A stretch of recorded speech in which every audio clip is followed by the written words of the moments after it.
Oke, Assalamualaikum warahmatullahi wabarakatuh. Selamat datang kembali di Andaria Channel. Semoga materi-materi yang kami bagikan, materi-materi yang kami sampaikan setidaknya memberikan manfaat bagi anak-anak sekalian, bagi adik-adik sekalian. Bagi adik-adik dan anak-anak yang masih belum mengerti pada materi-materi sebelumnya, kalian bisa melihat di materi yang pernah kami bagikan dan kalian bisa scroll saja ke bawah untuk melihat materi-materi yang sudah pernah dibagikan. Jadi, pada kesempatan kali ini kami akan berusaha untuk menjelaskan tentang demokrasi Indonesia. Baik anak-anak, sebelum kita memulai pembelajaran, ada lebih baiknya kita berdoa agar pembelajaran kita kali ini menjadi pembelajaran yang lebih bermakna dan pembelajaran ini menjadi bermanfaat bagi kita semua. Baik, mari kita perhatikan terlebih dahulu gambar yang ada di layar. Ada gambar tentang pemilu di mana terdiri dari orang-orang, surat suara, gambar yang dipilih, dan lain-lain hal sebagainya. Kalian tentu sering melihat kejadian-kejadian seperti ini, terutama tentang pemilu, baik itu di komplek kalian, di kampung kalian, di tempat kalian tinggal, dimanapun kalian berada, maupun di televisi. Kalian sering kali melihat kegiatan-kegiatan pemilu seperti ini. Nah, gambar yang kedua adalah gambar ada sekeluarga yang sedang berdiskusi menentukan sesuatu. Dan tentu diskusi keluarga ini pernah kita lakukan di keluarga kita, baik itu terhadap ibu kita, terhadap ayah kita, adik kita, kakak kita, sekalipun itu kita lakukan diskusinya terhadap sepupu kita, paman kita, bibi kita, dan lain sebagainya. Misalnya dalam menentukan kemana kita harus jalan-jalan tahun ini, mau beli makan apa kita malam ini, misalnya gitu kan ya, kita mau pakai baju apa biar kompak misalnya di lebaran ini. Nah, itu sering kita lakukan dari keluarga kita. Nah, dari kedua foto tadi, gambar yang pertama adalah tentang pemilu, yang kedua adalah tentang berdiskusi dengan keluarga. Ini adalah contoh dari pelaksanaan demokrasi. Nah, anak-anak, saya yakin bahwasannya anak-anak ini sudah mengetahui apa itu demokrasi, karena demokrasi itu berasal dari kata Yunani, yaitu demokratia, di mana terdiri dari demos dan kratos. Demos itu adalah rakyat, sedangkan kratos itu adalah pemerintahan. Nah, ya, kratos, demos adalah rakyat. Oke, nah sehingga secara harfiah, demokrasi itu adalah kekuatan rakyat, kekuatan rakyat atau suatu bentuk pemerintahan negara dengan rakyat sebagai pemegang kedaulatan atau pemegang kekuasaannya. Nah, bagaimana sih praksis? Praksis itu kan kita sudah belajar kemarin. Praksis itu adalah praktiknya, penyelenggaraannya dari yang namanya demokrasi. Sering kita pahami demokrasi itu kan adalah pemerintahan dari rakyat, oleh rakyat, dan untuk rakyat. Nah, bagaimana itu praksisnya? Oke, mari kita perhatikan. Dalam hal ini saya mencontohkan pemilu seperti gambar yang pertama. Nah, pemilu ini kan kita ibaratkan, kita maknai sebagai rekrutmen politik legislatif. Nah, legislatif ini kan DPR, DPRD, DPD, di mana ketika melakukan pemilu, siapa yang kita pilih? Yang kita pilih adalah kan rakyat. Nah, pemilu legislatif ini itu kan asalnya dari rakyat, maka itu disebut sebagai dari rakyat. Nah, selanjutnya oleh rakyat. Saya contohkan di sini misalnya adalah pilkada. Nah, pilkada ini kan adalah rekrutmen eksekutif. Hasil dari pilkada tentu adalah kepala daerah atau wakil kepala daerah. Nah, siapa yang menjadi kepala daerah? Dia dipilih melalui pemilu bukan? Dari siapa? Dari rakyat. Nah, maka dari itu yang melakukan sebuah keputusan, yang melakukan pengayoman terhadap masyarakat itu siapa? Ya, rakyat. Jadi, dari rakyat, oleh rakyat. Untuknya tentu untuk rakyat sendiri dalam bentuk misalnya program pemerintahan. Itulah kenapa disebut sebagai pemerintahan dari rakyat, oleh rakyat, dan untuk rakyat. Oke ya. Nah, beberapa kriteria yang dapat digunakan untuk menentukan situasi demokratis adalah yang pertama adalah kekuasaan. Maksudnya adalah pemerintah yang demokratis itu sangat erat kaitannya dengan pelaksanaan kekuasaan. Maka dari itu, hak warga negara untuk berpartisipasi dalam kegiatan politik atau pemerintah harus dihormati. Ya, ketika hak warga negara untuk berpartisipasi dalam kegiatan politik tidak dihormati, maka situasi di negara tersebut tidak bisa dikatakan situasi yang demokratis. Ya, yang kedua adalah keadilan. Nah, maksudnya keadilan hukum harus benar-benar diupayakan dan perlakuan yang sama di depan hukum itu nyata adanya. Tidak seperti apa yang pernah kita pelajari atau yang pernah kita tonton di sinetron-sinetron, siapa yang kaya maka dia bisa lolos dari hukuman. Yang ketiga adalah kesejahteraan, kesempatan yang sama untuk menikmati hasil pembangunan. Nah, maka dari itu sering kita lihat sekarang pemerintah ini sedang terus melakukan yang namanya pemerataan pembangunan dari Sabang sampai ke Merauke dengan cara pembangunan jalan tol misalnya, walaupun dengan banyak polemik-polemik, pokoknya itu adalah salah satu bentuk pemerataan di bidang pembangunan. Yang keempat adalah peradaban. Nah, peradaban ini berasal dari kata adab, di mana maknanya adalah pengembangan pendidikan. Kan pendidikan itu kan untuk peradaban kita gitu kan ya. Kreativitas dan kebebasan dalam berinovasi maupun berkarya. Sehingga kalau misalnya pemerintah zaman sekarang ini dia ada yang namanya Kartu Indonesia Pintar untuk menjamin yang namanya pengembangan pendidikan. Dan juga bagi kalian-kalian yang ada inovasi, yang berkarya, baik itu di bidang musik misalnya, di bidang karya tulis ilmiah dan lain sebagainya.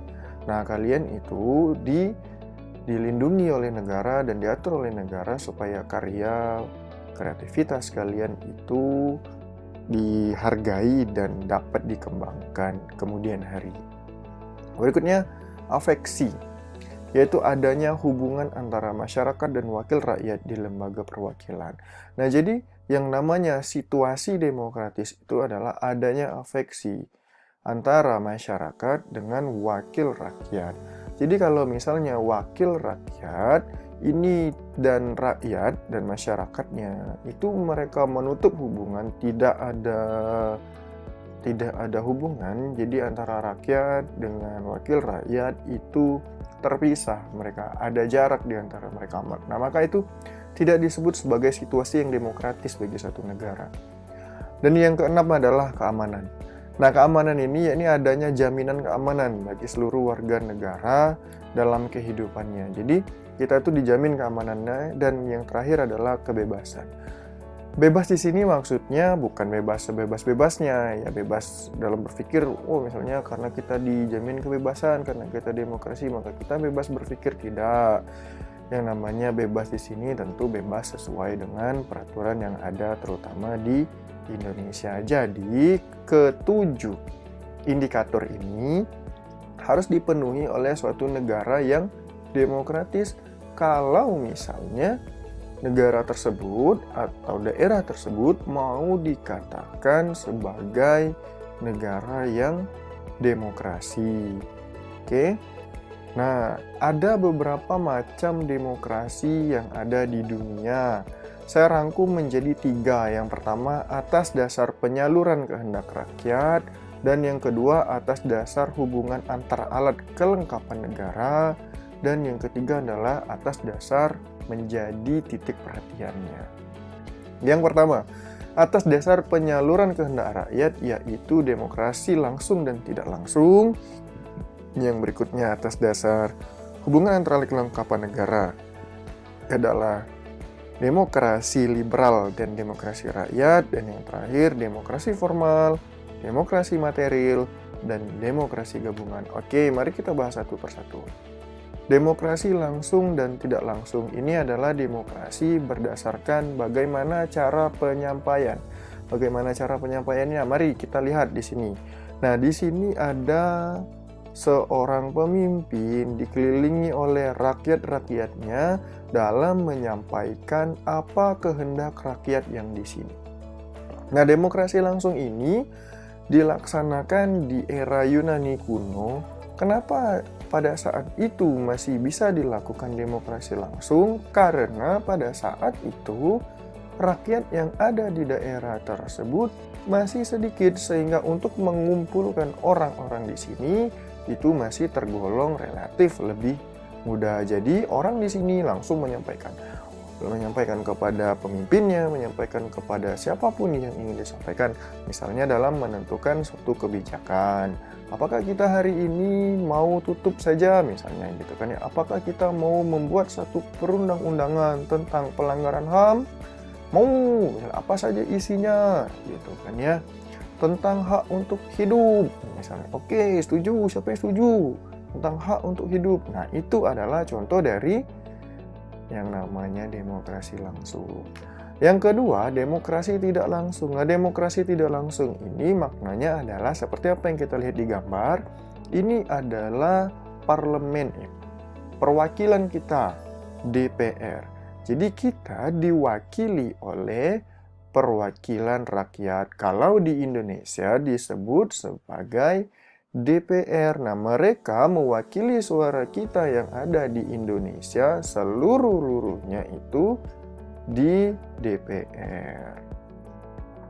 Nah, yang kedua adalah demokrasi parlementer, di mana demokrasi parlementer ini adalah demokrasi yang dilaksanakan oleh para parlemen. Nah, ini terjadi pada dulu, kalau sekarang tidak lagi. Nah, yang selain demokrasi parlementer, yang berikutnya adalah demokrasi. Oh, ini tidak langsung ya, harusnya presidensial. Nah, Mas, ini kan sesuai dengan gambar presiden gitu kan ya, presidensial. Maksudnya adalah demokrasi yang dilaksanakan kekuasaannya oleh presiden. Oke, mari kita lihat kriteria negara demokrasi menurut International Conference of Jurists di Bangkok tahun 1965. Yang pertama adalah supremacy of law atau hukum di atas segala-galanya. Jadi tidak ada peraturan-peraturan lain yang paling tinggi kecuali hukum. Gitu kan ya. Karena kriteria yang negara demokrasi itu adalah the supremacy of law. Yang kedua, equality before the law, persamaan di hadapan hukum. Seperti apa yang sudah kita bahas di awal tadi kan, situasi yang namanya demokratis itu harus ada persamaan. Jadi tidak mungkin kalau misalnya yang miskin atau yang tidak punya kedudukan itu hukumannya lebih tinggi karena dia tidak bisa bayar gitu kan ya. Tidak. Nah, berikutnya adalah constitutional guarantee of human rights. Wah, constitutional guarantee, jaminan konstitusional terhadap HAM. Apakah Indonesia menjamin HAM di dalam konstitusinya? Tentu. Kita sudah bahas, kita sudah nonton, dan kita sudah mengerti di pertemuan sebelumnya, di video pembelajaran sebelumnya, ada pasal 28A dan sampai dengan pasal 28J yang membahas tentang hak asasi manusia yang ada di Indonesia. Nah, yang berikutnya adalah imparsial tribun atau peradilan yang tidak memihak. Jadi, dia tidak memihak. Misalnya karena yang diadili saat itu adalah keluarga, maka ia memihak keluarganya. Nah, itu tidak benar. Maka itu tidak dapat disebut sebagai negara yang demokrasi. Yang berikutnya adalah civic education atau pendidikan kewarganegaraan. Maka pasti kita temui di setiap negara yang menjalankan demokrasi ada civic education atau pendidikan kewarganegaraannya. Nah, demokrasi dalam Piagam Madinah itu maknanya adalah sebenarnya demokrasi itu telah lama sekali ada di dunia ini. Tertuang di dalam Piagam Madinah, yang pertama adanya kebebasan beragama, di dalam sana adanya persaudaraan dalam seagama, persatuan politik dalam meraih cita-cita bersama, saling membantu, persamaan hak dan kewajiban warga negara terhadap negara, persamaan di depan hukum bagi setiap warga negara, menegakkan hukum demi tegaknya keadilan dan kebenaran tanpa pandang bulu. Itu kan sama seperti yang